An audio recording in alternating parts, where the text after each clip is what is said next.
Okay, 76%. I really want you to let that number sink in for just a second. According to the research, a staggering 76% of the regrets people hold at the end of their lives, they aren't actually about the things they did do. They're about the things they didn't say, the feelings they kept hidden away, the thoughts they just swallowed. We literally spend a massive portion of our lives unknowingly sabotaging our own relationships, our careers, and, honestly, our overall happiness by choosing to stay silent. And why? Simply because we're terrified of being judged. So, welcome to This Explainer. Today, we're diving into some truly groundbreaking research from Dr. Leslie John. She's a behavioral scientist and professor at Harvard Business School, and we are going to unpack the science of honesty, trust, and how we actually make decisions. Because what you're going to discover is that revealing wisely isn't just some nice personality trait. It's a highly strategic, high-level skill that will completely skyrocket your emotional intelligence. All right, let's take a quick look at our roadmap for today. We'll start with the cost of silence, move into the vulnerability paradox, unpack something called the mason jar effect, and finally, equip you with the trust blueprint. Let's jump right into Section 1, the cost of silence and the price we pay for hiding. You know, as humans, we are deeply social creatures, so our default mechanism is to just stay quiet when we feel insecure. We automatically assume that showing our dirty laundry is going to make people respect us less. So we put up this perfect front because we think it projects competence. But Dr. John's research proves the exact opposite is true. Putting up a perfect front actually breeds distrust. People can sense when you're heavily curating your image. It feels fake. On the flip side, revealing wisely drops that barrier. It completely skyrockets your EQ and creates genuine trust and joy in your connections. Which brings us to Section 2, the vulnerability paradox, where flaws actually build trust. Now, what's really fascinating about this next piece of data is how it shatters everything we know about professional communication. To prove this works even in super high-stakes corporate environments, Dr. John conducted a study with the largest bank in Australia. And they did something completely counterintuitive. They somehow convinced this massive financial institution to prominently feature the negative traits of their credit cards right on their public website. We're talking about explicitly listing things like high fees and low points for the whole world to see. Now, traditional marketing would tell you that is absolute corporate suicide, right? You'd think highlighting the absolute worst features would drive every single customer away. But here is the massive paradox. It actually increased customer retention and made the bank millions of dollars. Why? Because the customers finally felt like they could trust them. They weren't being sold some fake polished image. They were getting the real deal. Let's bring this down to a personal level. The research found that when managers reveal a weakness right off the bat during an introduction, employees actually want to work for them more. Think about it. When a manager hides their flaws, they just come off as distant. But when they reveal a weakness, they aren't viewed as incompetent at all. They are immediately perceived as deeply trustworthy. So this begs the question, why on earth are we hardwired to actually prefer the person who reveals the bad stuff? The source material references this wild dating study that perfectly answers this. Researchers found that people would actually rather date someone who openly admits to having an STD than someone who simply refuses to answer the question.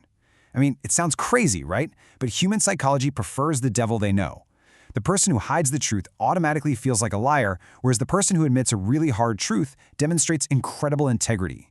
So the absolutely crucial point here is that when you reveal something sensitive to someone, you are implicitly saying, I trust you to not make a fool out of me. It's like an olive branch of trust. And human beings are reciprocal by nature. When someone feels trusted by you, it automatically triggers them to want to trust you in return.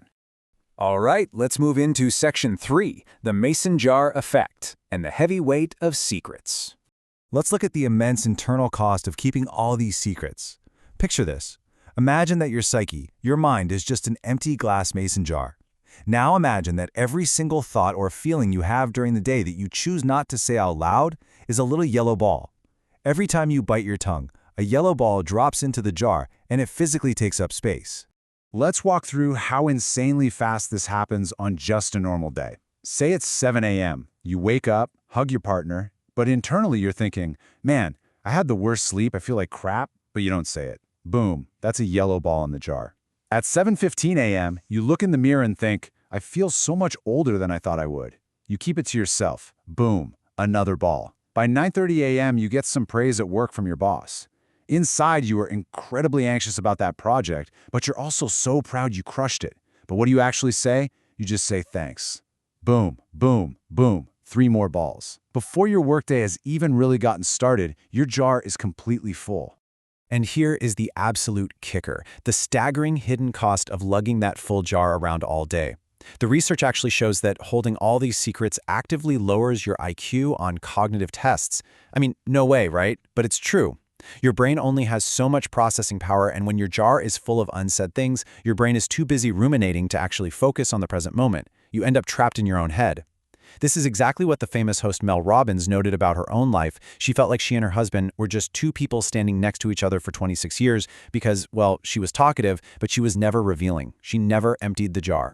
Which brings us to our final section, Section 4, the Trust Blueprint and our actionable solutions. If you are tired of carrying that incredibly heavy jar around, here is the direct, actionable fix. Dr. John developed this Jedi-level communication framework that consists of 3 incredibly simple but utterly transformative steps to empty your jar. Step 1, you absolutely have to banish the word fine from your vocabulary. It's just a shield. Step 2, replace it by starting your sentence with, I feel. And step 3, follow it up immediately with, I need. Let's look at the difference between what we usually say and what we should say to actually build trust and stop forcing people to read our minds. Think about the default. Your partner asks how you are. You say, I'm fine. But using the blueprint, you say, actually, I feel overwhelmed and I need a hug. Or at work, instead of just nodding along silently in a meeting, you say, I feel confused about these numbers and I need you to help me see what I'm missing. You're instantly creating a bridge between you and the other person. The sheer genius behind this framework really lies in that I feel statement. Because think about it, thoughts are up for debate, but feelings are not. When you share a thought, people naturally want to argue with it or try to problem solve it. But when you share a feeling, it totally bypasses that debate mechanism. It creates pure, unarguable vulnerability.